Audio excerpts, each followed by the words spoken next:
He started writing his research papers by the title Problem of Species, right? शुरुआत का नाम था Problem of Species, बाद में पुस्तक का नाम बदला गया Origin of Species, right? Darwin बड़े इंट्रोवर्ट थे, ज्यादा लोगों से बातचीत नहीं करते थे और शायद यही कारण रहा कि डार्विन की दी गई थ्योरी में कुछ कमियां रह गईं, कुछ गलतियां भी रह गईं। डार्विन ने मुख्य रूप से क्या कहा? उनकी थ्योरी के अगर हम पॉइंट्स याद करें, एक पॉइंट था भाई over production, organisms have enormous ability to reproduce, और अगर इस बात के ऊपर कोई चेक या कंट्रोल नहीं हो तो उनकी जनसंख्या बहुत ही कम समय पे बहुत ज्यादा बढ़ जाएगी, right?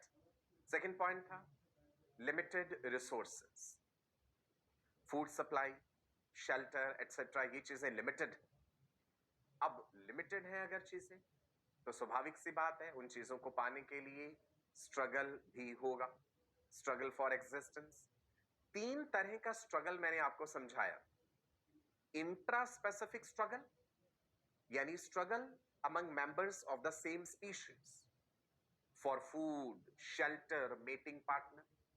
Cannibalism is an example of intra specific struggle. दूसरा था inter specific struggle, struggle among members of different species for food and shelter. Mating partner के लिए डिफरेंट स्पीशीज के मेंबर आपस में स्ट्रगल नहीं करेंगे। तीसरे स्ट्रगल का हमने जिक्र किया था environmental struggle, struggle with environmental factors, temperature, moisture, photoperiod, right? Now next point था वेरिएशंस। डार्विन को जेनेटिक्स की नॉलेज नहीं, यही कारण रहा कि वो अपनी थ्योरी में कुछ बातें गलत कह गए। बाद में उनका सुधार किया गया, न्यू डार्विनिज्म भी हम पढ़ेंगे। डार्विन के अनुसार no two individuals are exactly alike except identical twins. Variations are always present in a population, right? फिर उन्होंने कहा भाई natural selection and survival of the fittest. Survival of fittest term किसने दिया है? Tell me. Survival of fittest term किसके द्वारा दिया गया है? Herbert Spencer. डार्विन ने कहा कि नेचुरल सिलेक्शन नेचर का एक फोर्स है which is operating in a population and it is selecting those individuals which are better adjusted to environment. लगातार नेचर का ये फोर्स ऑपरेट कर रहा है और उन इंडिविजुअल्स को सक्सेसफुल फीडिंग एंड ब्रीडिंग के बेटर चांसेस दे रहा है जो कि एनवायरमेंट के साथ बेटर एडजस्टेड है। जो बेटर एडजस्टेड नहीं है वो सबके सब मर नहीं जाएंगे, वो भी रहेंगे जिंदा, उनकी संख्या कम होगी, बिकॉज हमें नहीं पता आगे आने वाला एनवायरमेंट किस प्रकार से बदले, और वो इंडिविजुअल्स जो आज अनफिट हैं भविष्य में जाकर के वो फिट साबित हो जाए। That is the reason no variant is completely wiped out. ठीक है जी, ये डार्विनिज्म की मुख्य बातें थी। इनहेरिटेंस ऑफ यूजफुल वेरिएशंस, उन्होंने कहा कि भाई जो फायदे वाली वेरिएशंस होती हैं वो अगली जनरेशन में जाती हैं। यहां वो थोड़ी सी गलती कर गए, हमेशा यूजफुल वेरिएशंस अगली जनरेशन में जाएं ये जरूरी नहीं हो, किसी भी प्रकार का वेरिएशन अगली जनरेशन में जा सकता है। ठीक है जी, डार्विनिज्म भी रिवाइज करा दिया मैंने। आज हम आगे कंटिन्यू करने वाले हैं कि डार्विनिज्म की क्या क्या कमियां थी, किस प्रकार से डार्विनिज्म की कमियों को धीरे धीरे समय के साथ दूर किया गया और करंटली हम कौन सा कंसेप्ट फॉलो कर रहे हैं इवोल्यूशन जैसी प्रक्रिया को समझने के। चलो जी, एक बार पढ़ लेते हैं स्क्रीन पे क्या है हमारे पास। देखो, इवोल्यूशन को एक स्टोरी की तरह जब हम सुनते हैं ना किसी दूसरे से, तो हमें बड़ा अच्छा लगता है और अच्छे से चीजें याद भी होती। यही तरीका होता है अच्छे ढंग से पढ़ाई करने का, and that is what we all are determined for. चलो देखो जी, प्यारी सी फिंच बनाई हुई है, ये इतनी सुंदर सी Finch. Natural selection is a process in which organisms better adapted to their environment। किन दो कामों के लिए बेहतर अडेप्टेड होने? याद रखनी है ये बात। जानवरों के अपने जीवन काल में केवल दो ही मकसद हैं, that is successful feeding and successful reading. ठीक है जी? Right? So those ones which are better adapted to their environment, they tend to survive and produce more offsprings. Darwin के अनुसार fitness is ultimately referring to reproductive fitness. चलिए, Darwinism में ही अब एक और स्टोरी ऐड करते हैं, अल्फ्रेड रसल वैलेस. इंपॉर्टेंट, ये नाम आप लिख लीजिए, हेडिंग दीजिए अल्फ्रेड रसल वैलेस, शॉर्ट में AR वैलेस भी लिखा होता है कई जगह. आप पुराने क्वेश्चंस उठा के देखेंगे अगर प्रीवियस ईयर क्वेश्चंस, तो एक बार एक क्वेश्चन पूछा हुआ है AFMC में, दैट इज फॉरगॉटन इवोल्यूशनिस्ट के नाम से किस वैज्ञानिक को जाना जाता है? फॉरगॉटन इवोल्यूशनिस्ट, जिन्हें भूल ही गए हैं आप. Forgotten evolutionist Alfred Russel Wallace. अब आप सोच रहे होंगे कि भाई हम इन्हें फॉरगॉटन इवोल्यूशनिस्ट क्यों कहते हैं? सुनिएगा मेरी बात ध्यान से. 1836 में डार्विन अपनी उस यात्रा से HMS बीगल शिप से वापस लौट आए, and he secretly started writing his research papers. किसी से ज्यादा बातचीत नहीं करते थे. एक दिन उन्हें अल्फ्रेड रसल वैलेस के द्वारा लिखे गए कुछ रिसर्च पेपर्स प्राप्त हुए, जिनका टाइटल था On the Tendencies of Varieties to Depart Indefinitely from Original Type. घबराना नहीं इस टाइटल से, नाम लिखा होगा आगे. अल्फ्रेड रसल वैलेस ने बाय पोस्ट उन्हें कुछ रिसर्च पेपर्स भेजे. अभी अल्फ्रेड रसल वैलेस कौन थे? ये भी एक इवोल्यूशनरी साइंटिस्ट थे, एक वैज्ञानिक थे जो स्टडी कर रहे थे मलय आर्चिपेलागो, मलय रीजन. उस समय आजकल के इंडोनेशिया और मलेशिया को कहा जाता था. पुरानी बातें कर रहे हैं हम. Archipelago is a huge geographical area. तो अल्फ्रेड रसल वैलेस ने मलय आर्चिपेलागो का स्टडी करा, वहां का फ्लोरा एंड फॉना, और उन्होंने जो बातें लिखी वो भी लगभग सेम थी जो डार्विन कह रहे थे अपनी उस रिसर्च पेपर्स में प्रॉब्लम ऑफ स्पीशीज में. अब डार्विन ने जब वो बातें पढ़ी तो बड़े हैरान हुए कि भाई दुनिया के एक दूसरे कोने में बैठा एक वैज्ञानिक वो भी लगभग सेम बातें कह रहा है इवोल्यूशन के बारे में जो मैं कह रहा हूं. ठीक है जी, ये किताब है जो लिखी गई थी वैलेस के द्वारा. अब सुनो मेरी बात, अब ध्यान रखना है. पॉइंट नंबर 1, ईयर याद रखना है 1858. रिमेंबर डार्विन वापस कब लौटे? 1836, है ना? ये 1858 की बात. इन 1858 Darwin received few research papers. किसके द्वारा लिखे गए? AR वैलेस के द्वारा. ठीक है, ईयर 1858 डार्विन ने रिसीव करे रिसर्च पेपर्स, AR वैलेस के द्वारा लिखे गए. और टाइटल क्या था उन पेपर्स का? सुनिए, On the Tendencies of Varieties to Depart Indefinitely from the Original Type. This is important. This can be framed as a question in NEET. Previous year questions देखिएगा, सारी इंफॉर्मेशन तब आपको रेलिवेंट लगेगी कि ये सवाल तो पूछे गए हैं पहले. ठीक है, सो डार्विन ने वो पढ़े, पढ़ करके थोड़ा शॉक भी हुए. ठीक है जी, पहले देखते हैं कि वैलेस ने क्या स्टडी किया. Wallace studied flora and fauna of Malay archipelago, यानी present day Indonesia and Malaysia. Darwin ने वो रिसर्च पेपर्स अपने 2 फ्रेंड्स को दिखाए, Joseph Dalton Hooker and Charles Lyell. उन दोनों ने कहा कि भाई वैलेस की लिखी हुई ये बातें तो सब सही हैं, एंड डार्विन आप भी इतने समय से सेम चीज पे रिसर्च कर रहे हैं. Now this is high time that you should come out of your room and अपनी रिसर्च को पब्लिक कर दीजिए. साइंटिफिक सोसाइटी के पास जा करके, उस समय लीनियन सोसाइटी ऑफ लंदन हुआ करती थी, कि भाई आप वहां पे जाके अपने पेपर प्रेजेंट कर दीजिए, सारी दुनिया भर के साइंटिस्ट को निमंत्रण भेजिए, सब लोग आएंगे और आप अपना रिसर्च पढ़ के सबको सुना दीजिए। अगर आपसे पहले वेलेस ने ये काम कर दिया तो फिर सारा क्रेडिट वेलेस को मिल जाएगा। ठीक है। सो डार्विन को एडवाइस किन्होंने किया था रिसर्च पेपर्स को पब्लिक करने के लिए? ध्यान रखिएगा, Darwin's friends Joseph Dalton Hooker and Charles लिल।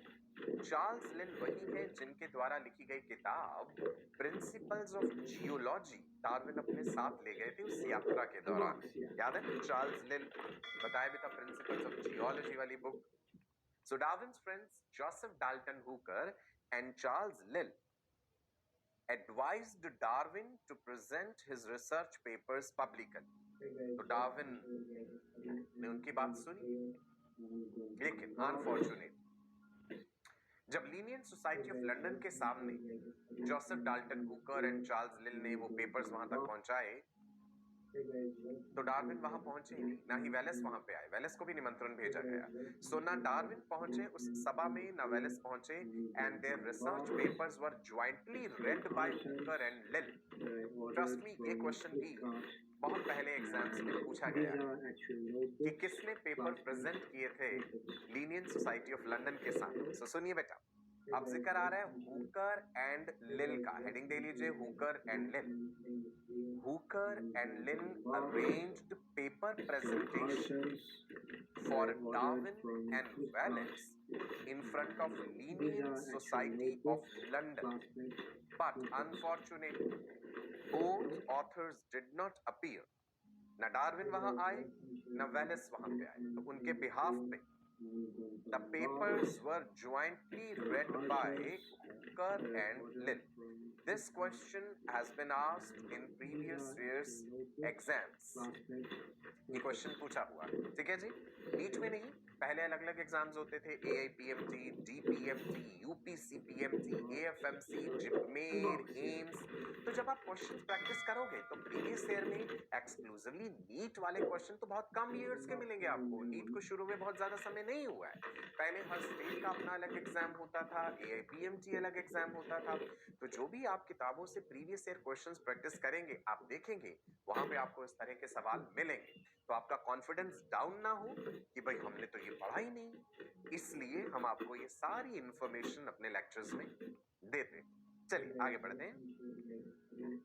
Darwin's papers were more detailed and with better evidences, so he got more credit. अब सुनिए भाई, बातें तो वेलेस ने भी सेम कही थी, लेकिन डार्विन के पेपर्स जो थे, जो कि हुकर एंड लिल ने पढ़ के सुनाए, वो ज्यादा डिटेल्ड थे, ज्यादा एविडेंसेस उन्होंने दी थी साथ में। सो डार्विन को ज्यादा क्रेडिट मिला उस चीज का, इसीलिए वेलेस को फॉरगॉटन इवोल्यूशनिस्ट भी हम कह देते हैं। ठीक है जी। सो फाइनली डार्विन ने अपनी जो किताब है, कौन सी बुक, ओरिजिन ऑफ स्पीशीज, वो पब्लिश करी 1859 में, नवंबर 1859 में ओरिजिन ऑफ स्पीशीज किताब पब्लिश हुई थी। मैं लिख देता हूं यहां पे, ये याद रखना है, नवंबर 1859 में Darwin published his theory of natural selection.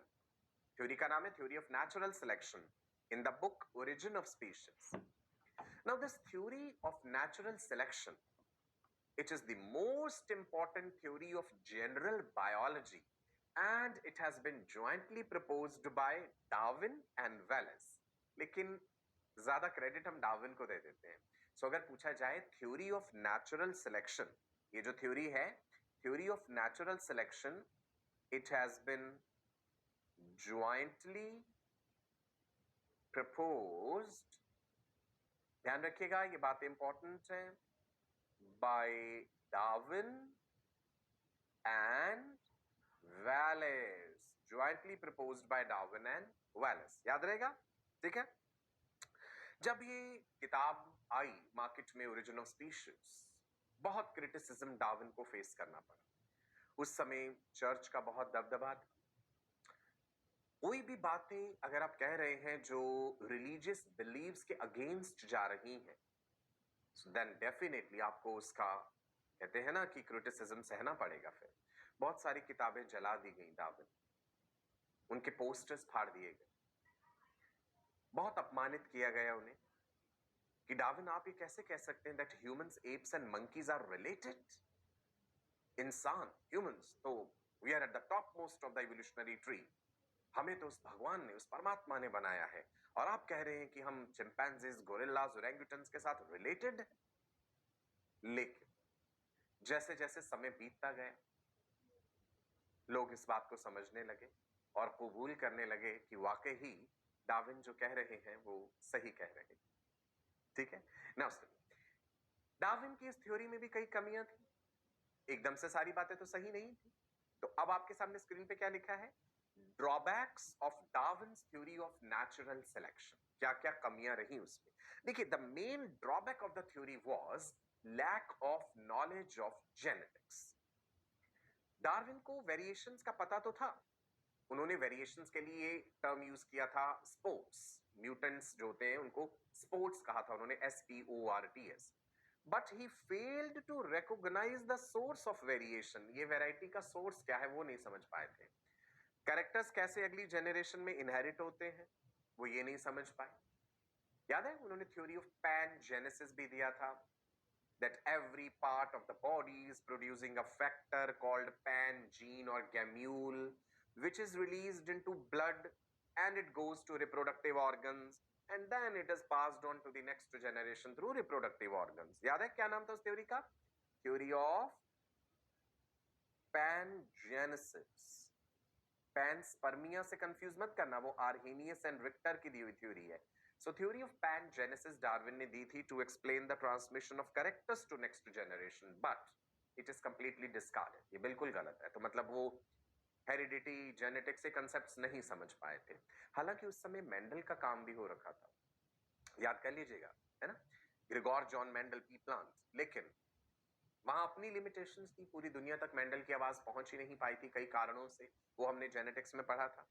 ठीक है जी, चलो अब वन बाय वन ये पॉइंट्स देखते हैं कि क्या क्या ड्रॉबैक्स हैं Darwin's theory of natural selection के। पहला point, how the variations were transmitted to next generation was not explained. Darwin's theory does not explain the transmission of characters to next generation. हालांकि उन्होंने थ्योरी ऑफ पैनजेनेसिस दी जो कि completely discarded. Second, lack of knowledge and application of genetics. वही बात आ जाती है घूम फिर के। How the fit variety arrived was not explained, मतलब ओरिजिन ऑफ वेरिएशन। एक तो Darwin failed to recognize the source of variation in a population, which is actually mutation.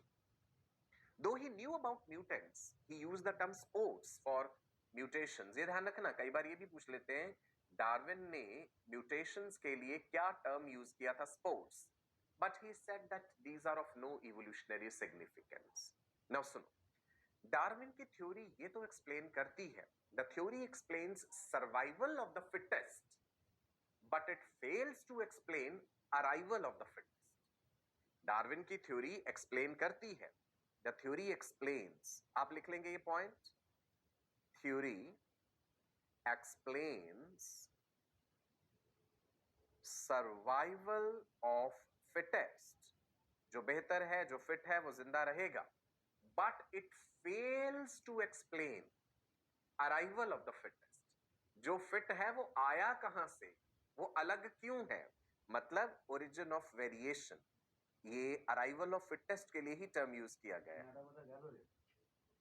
The theory fails to explain arrival of fittest, it explains survival of fittest. देखो, survival, arrival, ध्यान रखना है दोनों बातों।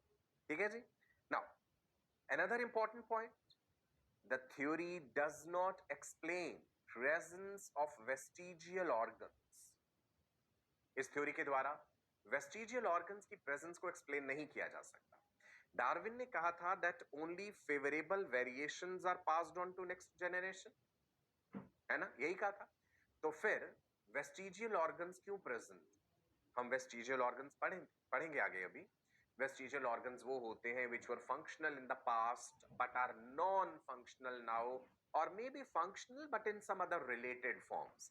जैसे हमारे में थर्ड आईलिड है, निक्टिटेटिंग मेम्ब्रेन वेस्टिजियल है, बॉडी हेयर वेस्टिजियल माना जाता है, कैनाइन टीथ वेस्टिजियल माने जाते हैं, and third molar wisdom tooth vestigial माना जाता है।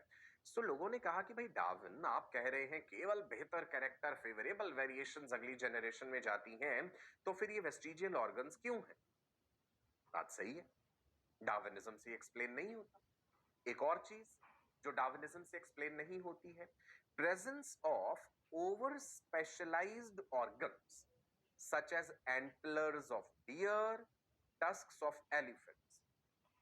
ओवर स्पेशलाइज्ड ऑर्गन, बारहसिंगा देखा आपने, है ना, स्टैगहॉर्न या डियर, कितने बड़े बड़े सींग होते हैं उनके।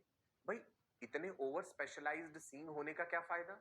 ये तो उस एनिमल के लिए मुसीबत बन सकते हैं। कभी जंगल में दौड़ना पड़े किसी प्रेडेटर से बच के, तो झाड़ियों में सींग फंस जाएंगे और वो जानवर मर सकता है। तो एक ऐसा कैरेक्टर उस एनिमल में क्यों है?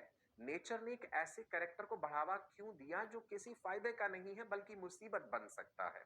ऐसे ही हाथी के वो जो लंबे लंबे दांत हैं, टस्क्स जो हैं, मॉडिफाइड अपर इंसीजर्स जो हैं, वो किस लिए? उनका क्या फायदा है?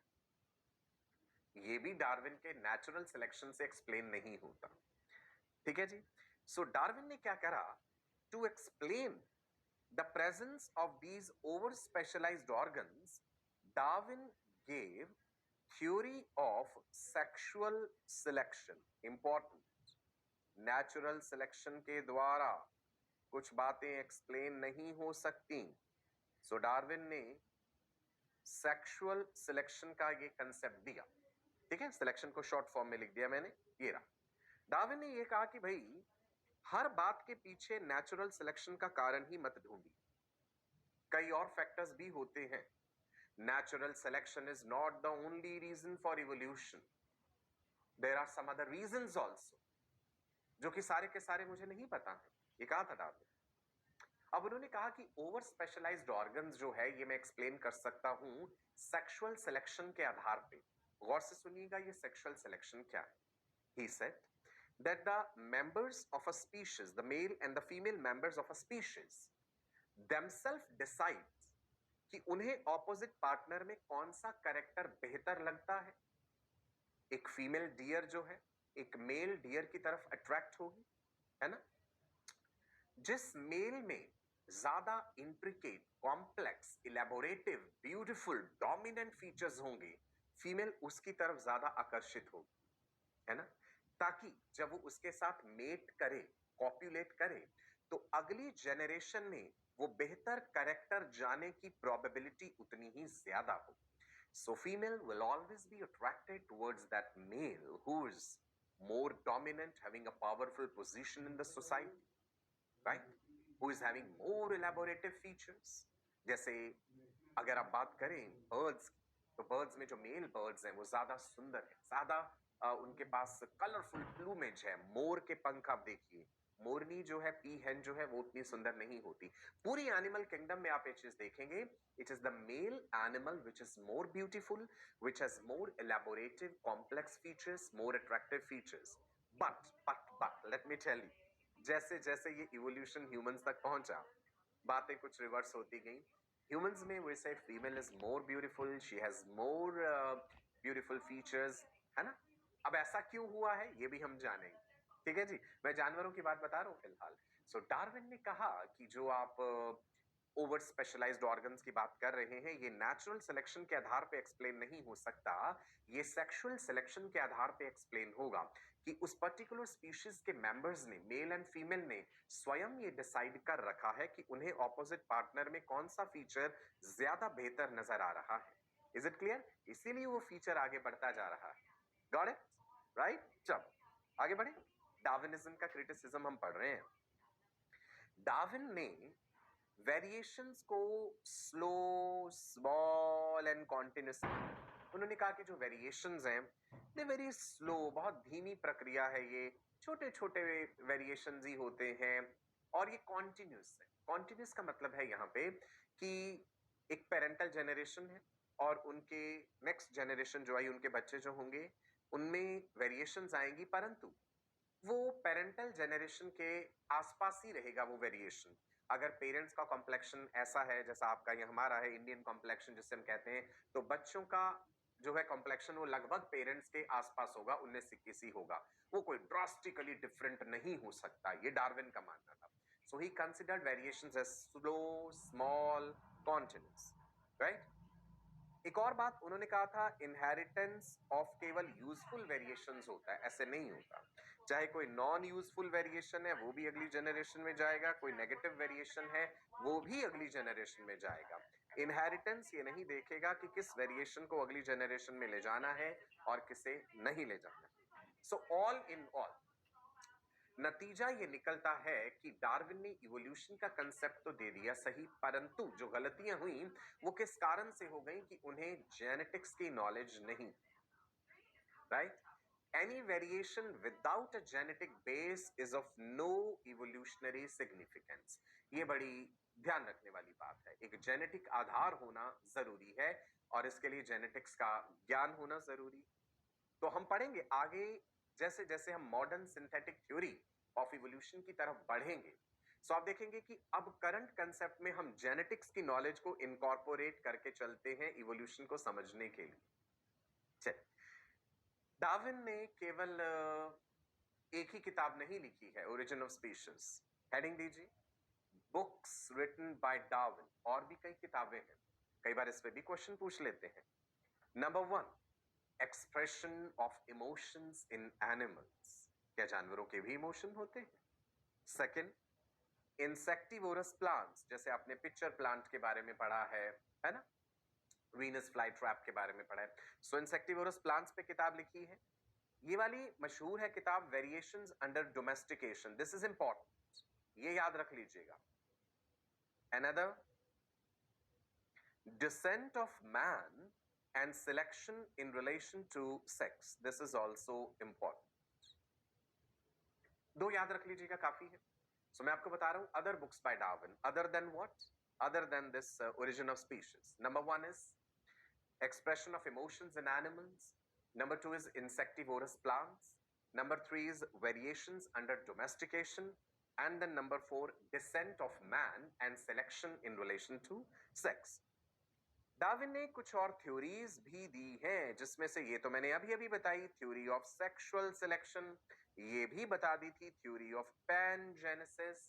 इसके अलावा थ्योरी ऑफ आर्टिफिशियल सिलेक्शन। देखिए, नेचुरल सिलेक्शन तो नेचर कर रहा है, एक और प्रक्रिया भी है, that is artificial selection. Darwin ने एक चीज ऑब्जर्व करी कि भाई डॉग्स की भी तो अलग अलग वेराइटीज हैं, आप जानते हैं लेब्राडोर है, पिटबुल है, लॉट मेनी वेराइटीज। ये इंसान ने बनाई, कैसे? एक ब्रीड को, एक वैरायटी को दूसरे के साथ क्रॉस ब्रीड करा के नई वेराइटीज बनाई। सो डार्विन ने सोचा कि अगर ह्यूमन बीइंग्स अपना इंटरवेंशन करके, अपनी दखल अंदाजी करके इतने कम समय में इतनी अलग अलग वेराइटीज बना सकते हैं डॉग्स की, तो nature is an almighty process, इतने हजारों सालों से ऑपरेट कर रहा है, तो इस तरह से उसने भी तो अलग अलग वेराइटीज बनाई होंगी, नेचुरल सिलेक्शन। समझे बात? डार्विन ने खुद भी कबूतर की, पिजन जो होते हैं ना, उनकी अलग अलग वेराइटीज बनाई थी, फ्रॉम द रॉक पिजन। अलग अलग वेराइटीज में जैकोबिन, पाउटर, फैंटेल, ये डार्विन ने स्वयं बनाए थे। किससे? रॉक पिजन से। जो कबूतर आप नॉर्मली देखते हैं ना, देखा है आपने पिजन? रॉक पिजन जो होता है, उससे डार्विन ने सिलेक्टिव ब्रीडिंग करा के बनाया जैकोबिन, राइट। इसी से बना पाउटर, पाउट होता है इसमें से, पाउटर, और इसी से बना फैंटेल। तो कुछ पुराने एग्जाम्स में ना, प्रीवियस ईयर क्वेश्चंस में आप देखेंगे ये भी पूछा गया कि रॉक पिजन से जो पिजन की अलग अलग वैरायटीज थी वो किसने बनाई? डार्विन। आप जानते होंगे आर्टिफिशियल सिलेक्शन की और भी उदाहरणें हैं। शिमला मिर्च देखिए आपने, बेल पेपर, शिमला मिर्च की कितनी सारी वैरायटीज हैं, बहुत सारी वैरायटीज हैं। मिर्च की इन जनरल भी अगर हम कह दें, आपने देखी है लाल मिर्च, हरी मिर्च, है ना, शिमला मिर्च के भी कितने सारे कलर्स हैं। सो पेपर की बहुत सारी वैरायटीज हैं। ऐसे ही आपने देखा होगा कि गोभी जो है, गोभी खाते हैं ना हम, कॉलीफ्लावर, इसकी भी तो अलग अलग है।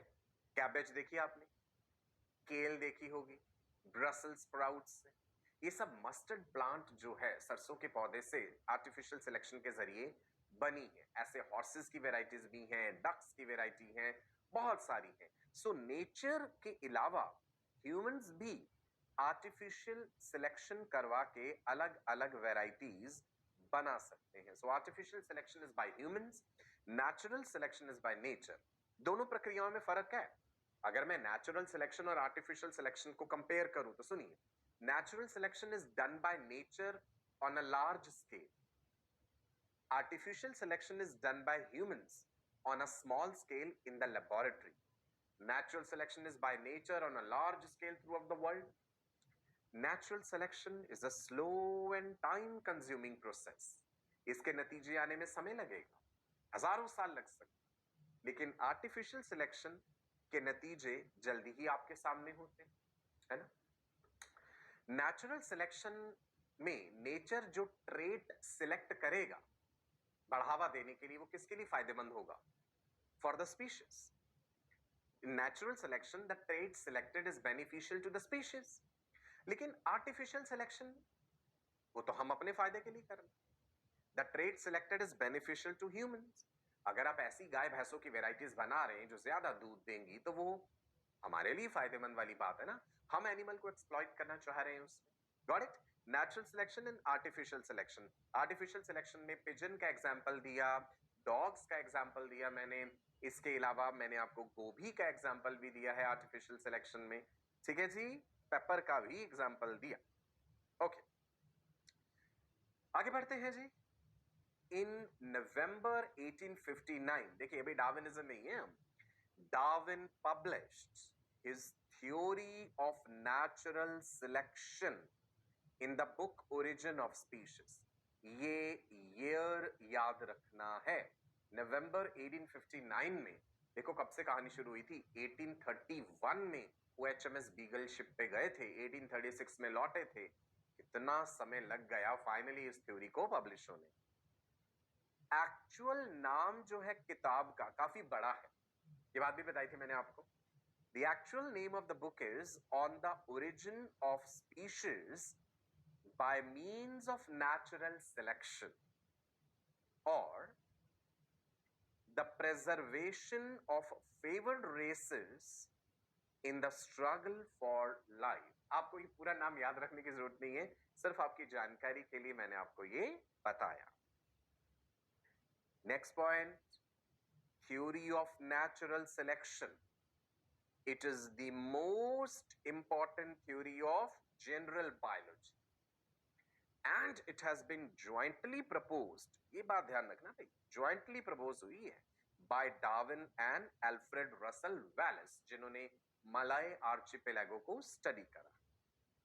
वैलेस को को-वर्कर ऑफ डार्विन या फॉरगॉटन इवोल्यूशनिस्ट भी कहा जाता है। कई बार ये क्वेश्चन पूछा गया है, मैं लिख देता हूं PYQ, प्रीवियस ईयर क्वेश्चंस आप देखेंगे वहां आपको मिलेंगे। को-वर्कर ऑफ डार्विन के नाम से किन्हें जाना जाता है, फॉरगॉटन इवोल्यूशनिस्ट के नाम से किन्हें जाना जाता है, तो ध्यान रखिएगा, अल्फ्रेड रसल वैलेस। राइट? समझ आया डार्विनिज्म? मजा आया सुनने में पूरी कहानी में? राइट? डार्विन का जन्म हुआ, स्कॉटलैंड भेजा गया मेडिकल स्कूल में, मेडिकल साइंस में उनका इंटरेस्ट नहीं था, वापस लौटे, ज्यादातर समय अपना हेंसलो के साथ बिताते थे। डार्विन को लोग इस नाम से भी जानते थे ना, man who walks with Henslow. Henslow arranged a trip for him in the ship HMS Beagle as an unpaid naturalist. 1831 से 1836 तक की इस यात्रा में बहुत सारी चीजें उन्होंने सीखी। गैलापागोस आइलैंड्स बहुत इंपॉर्टेंट रहे, फिंचेस से उन्हें आइडिया मिला नेचुरल सिलेक्शन का। चार्ल्स लिल के द्वारा लिखी गई किताब प्रिंसिपल्स ऑफ जियोलॉजी से वो बहुत इंप्रेस हुए, वापस लौटे और अपना रिसर्च सीक्रेटली लिखना शुरू करा by the title problem of species. Right? TR मैल्थस के द्वारा लिखा गया एक आर्टिकल जो उन्होंने पढ़ा था, याद है आपको वो, कि population increases geometrically but food supply increases arithmetically, है ना? Theory of human population growth, Malthus, TR Malthus, an economist, उस कंसेप्ट से बड़े प्रभावित हुए। राइट? और फिर मलाय आर्चिपेलागो पे लिखे गया जो कंप्लीट एक आर्टिकल था on the tendencies of varieties to depart indefinitely from original type. किसने लिखा? A.R. Wallace ने. ये पढ़ा उन्होंने. अपने दो मित्रों को चार्ल्स लिल एंड जोसेफ डाल्टन हुकर को वो रिसर्च पेपर्स दिखाए और उन्होंने कहा कि डार्विन जल्दी से आप अपनी इस रिसर्च को साइंटिफिक सोसाइटी जो है लंदन की वहां पे प्रस्तुत कर दीजिए. लीनियन सोसाइटी ऑफ लंदन उस समय हुआ करती थी, परंतु न डार्विन वहां पहुंचे न वैलेस वहां पहुंचे. हुकर एंड लिल ने वो रिसर्च पेपर्स साइंटिफिक कम्युनिटी को पढ़ के सुनाए. Darwin's papers were more detailed with better evidences and Darwin got more credit. But please remember that the theory of natural selection has been jointly proposed by Darwin and Wallace. Wallace, forgotten evolutionist, co-worker of Darwin. Darwin की लिखी हुई और किताबें भी बताई आपको, Darwin की दी गई और थ्योरीज भी बताई, क्रिटिसिज्म भी पढ़ लिया भाई हमने पूरा. चलो अब आगे बढ़ सकते हैं. एक पॉजिटिविटी फील हो रही है, एक मजा आ रहा है इवोल्यूशन को समझने में. जो इवोल्यूशन आपने अभी तक जूनियर क्लासेस में पढ़ा था और जो इवोल्यूशन आप पढ़ रहे हैं, दिमाग के कपाट खुल रहे हैं. यही होता है हमारे इस बेहतरीन प्लेटफॉर्म पे इन खूबसूरत एंड ब्यूटीफुली डिजाइन्ड स्लाइड्स के द्वारा आप तक ये जानकारी पहुंचाई जा रही है. आवाज हमारी है, आप हमें देख पा रहे हैं, परंतु इस लेक्चर को बनाने में बहुत बहुत एफर्ट छुपा होता है. And always be thankful to every person, to each and every person जिससे आपको कुछ सीखने को मिला, जो आपकी सफलता के लिए कहीं ना कहीं कुछ तो कंट्रीब्यूट कर रहा है. राइट? समक्ष रूप से, प्रत्यक्ष रूप से, किसी भी प्रकार से आपके सामने या आपके सामने ना हो करके भी. So you must have the attitude of gratitude. Daily practice papers को भूलना नहीं है. डीपीपीज बड़े इंपॉर्टेंट. मेंटर्स के कांस्टेंट टच में रहना है और भरोसा रखना है अपने आप पर भी, उन पे भी, कि यस डेफिनेटली जो मेहनत हम कर रहे हैं ये सही दिशा में कर रहे हैं और डेफिनेटली हम सक्सेसफुल होंगे. हम नेगेटिव सोचे ही क्यों? जरूरत ही नहीं है नेगेटिव सोचने की. राइट?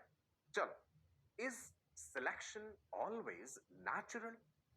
अभी अभी मैंने बताया, आप कहेंगे नहीं सर आपने बता तो दिया, आर्टिफिशियल सिलेक्शन भी तो होता है. राइट? सिलेक्शन हमेशा नेचुरल हो ये जरूरी नहीं होता. एक इंटरेस्टिंग सी एग्जांपल लेते हैं, एंटीबायोटिक रेजिस्टेंट बग्स. आपने अक्सर सुना होगा भाई, एंटीबायोटिक्स का सेवन हम कर रहे हैं. ये एंटीबायोटिक्स क्या करती हैं? बैक्टीरिया को मार डालती हैं, बैक्टीरिया की सेल वॉल को रप्चर करती हैं या बैक्टीरिया का प्रोटीन सिंथेसिस इनहिबिट करती हैं. इतनी ज्यादा एंटीबायोटिक्स लेने से एंटीबायोटिक रेजिस्टेंट बैक्टीरिया की जनसंख्या भी तो बढ़ जाएगी ना. मान लो हजारों बैक्टीरिया हमारे सामने है ना, एक ही बैक्टीरिया और उसकी हजारों में जनसंख्या है, पॉपुलेशन है. आप एंटीबायोटिक डालिए, सारे के सारे नहीं मरेंगे, सारे के सारे नहीं मरेंगे. कुछ ऑलरेडी बड़े स्मार्ट हैं. Variations are always present in a population. वो रेजिस्टेंट वैरायटी बच जाएगी, फिर वो रिप्रोड्यूस करेगी. बैक्टीरिया तो वैसे बड़ी तेजी से रिप्रोड्यूस करते हैं, तो वो रेजिस्टेंट प्रोजेनी की संख्या बढ़ा देगी. अब जो ओरिजिनल एंटीबायोटिक आप डाल रहे थे वो उससे नहीं मरेंगे, फिर अब आप कोई नई एंटीबायोटिक ढूंढिए. तो यही होता है कि ह्यूमंस की इस इंटरवेंशन के कारण, एंथ्रोपोजेनिक एक्शन कहते हैं इसे, एंथ्रोपोजेनिक ह्यूमन इंटरवेंशन के कारण, राइट जी, रेजिस्टेंट वैरायटीज डेवलप हो रही हैं, बड़ी तेजी से उनकी जनसंख्या बढ़ती जा रही है. एंटीबायोटिक का फुल कोर्स कहते हैं ना डॉक्टर्स हमेशा लीजिए, बीच में मत छोड़िएगा. मान लो आपको डॉक्टर ने 4 दिन की दवाई दी है कि भाई दिन में 2 बार आपको एंटीबायोटिक लेनी है, आप 2-3 दिन में ठीक हो गए और आपने चौथे दिन दवाई छोड़ दी. That is wrong. Resistant variety के बढ़ने के चांसेस और ज्यादा हो जाएंगे उस केस में. ठीक है जी. पार्शियल कोर्स ऑफ एंटीबायोटिक आप यहाँ पे देख रहे हैं, अगर लिया गया है तो सारे के सारे बैक्टीरिया जो है हो सकता है ना मरे, जो बच गए हैं उनके और ज्यादा जनसंख्या बढ़ाने के चांसेस बढ़ जाएंगे. So you can see, partial course of antibiotic जब लिया, एक बैक्टीरिया हमने ग्रीन कलर से दिखाया नॉर्मल और एक डिफरेंट कलर से दिखाया दैट इज रेजिस्टेंट. ये जब पार्शियल आप एंटीबायोटिक लेते हैं, इट इज रॉन्ग. एक तो एंटीबायोटिक्स कभी अपने आप नहीं लेनी चाहिए कि भाई ड्रग स्टोर पे गए, केमिस्ट से आपने ले ली एंटीबायोटिक्स और खा ली क्योंकि आपके किसी कजन ने सजेस्ट करा था, है ना. ऐसा नहीं कर. डॉक्टर ही प्रिस्क्राइब करके देंगे और जितने दिनों के लिए देंगे उतने दिन खाना जरूरी है दवाई. इज इट क्लियर जी? राइट? चलिए, वेरी गुड. सो ये जो एंटीबायोटिक रेजिस्टेंस मैंने आपको समझाया, this is also an example of evolution due to anthropogenic action, है ना. ये रेजिस्टेंट वैरायटी इतनी तेजी से बढ़ती जा रही है. Even the excessive use of insecticides, pesticides, हम खेतों में इस्तेमाल करते हैं ना कीड़े मारने के लिए, जो हमारी फसलों को नुकसान पहुंचाते हैं. एक्सेसिव यूज जो हम कर रहे हैं, This has resulted in the evolution of resistant variety in a short span of time. इसी को कहते हैं evolution due to anthropogenic action. Anthropogenic is referring to human intervention. ठीक है, अब आप देखिए ये वाली एंटीबायोटिक आ गई इनके पास, ये वाले जो बैक्टीरिया कहेंगे हम तो मरेंगे नहीं भी, हम तो रेजिस्टेंट है इसके लिए। ठीक है जी, क्लियर है? चलो बायोलॉजिकल इवोल्यूशन के बारे में एक और बात समझते हैं। आप डिफाइन कर सकते हैं जी इवोल्यूशन को, the change in inherited traits. जो ट्रेट्स इनहेरिट करे गए एक जनरेशन उससे अगली जनरेशन, अब इनमें बदलाव आता रहेगा over successive generations in populations of organisms. Evolve क्या करती हैं? Population. Please remember unit of evolution is population, it is not the individual. आप या मैं इवॉल्व नहीं कर रहे, पॉपुलेशंस इवॉल्व कर रहे। Driving force for evolution natural selection. ठीक है, राइट जी। नाउ अब सुनिए मेरी बात। डार्विनिज्म की कमियों को दूर करने के लिए धीरे धीरे कंसेप्ट आ गया neo Darwinism. Neo Darwinism is a modified version of Darwinism to remove its shortcomings, and धीरे धीरे gradually it has changed to modern synthetic theory of evolution.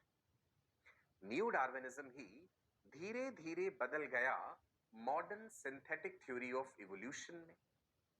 अब ये modern synthetic theory of evolution एक दिन में नहीं दी गई, एक साइंटिस्ट के द्वारा दी गई थ्योरी नहीं है।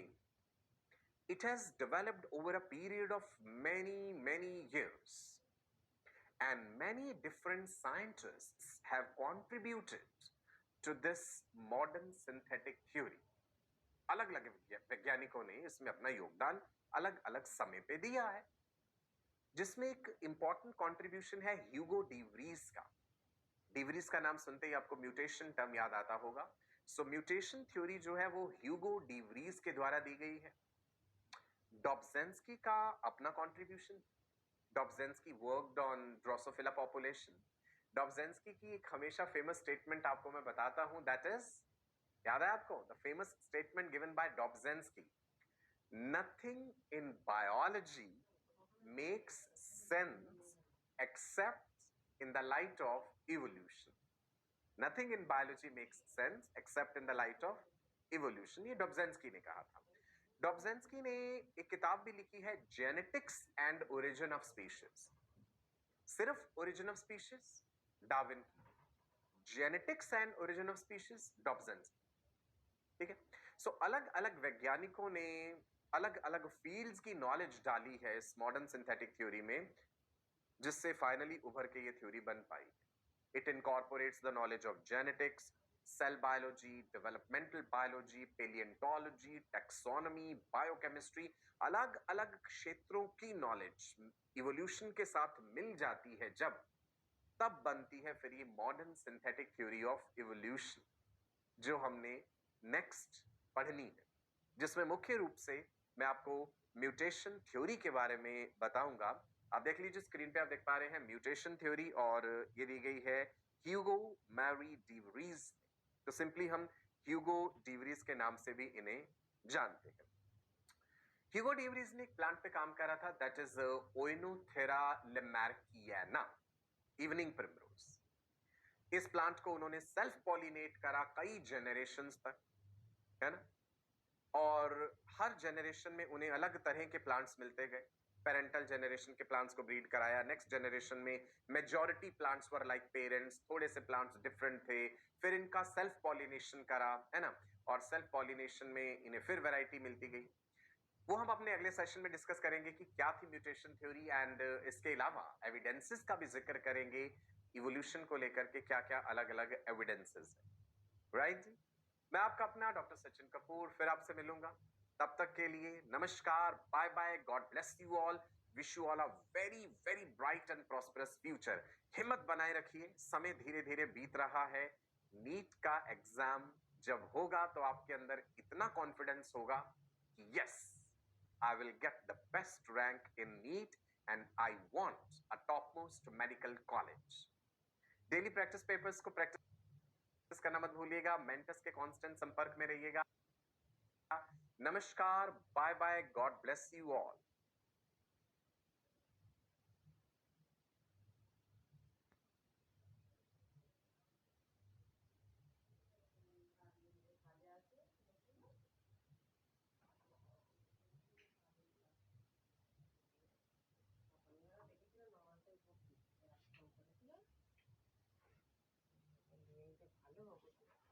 এখানে তোমায় বলতে হবে, বলতে 40,000 টাকা দাম। ওরা ও যেটা আমাদের 10 কেজি 10.5 কেজি দুধ দিচ্ছে, মনে হয় 40,000 টাকা দাম তো হবেই। 28,000 টাকা এবারে 17 দিনের দিনে বাছুর, ওই যে বললাম বাছুর দিতে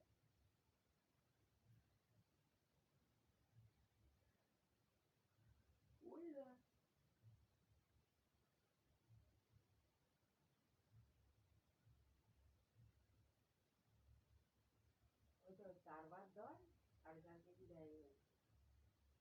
বলছি ঘরে রাখো, বলছে না ঘরে রাখিনি, মা বলছে আমরা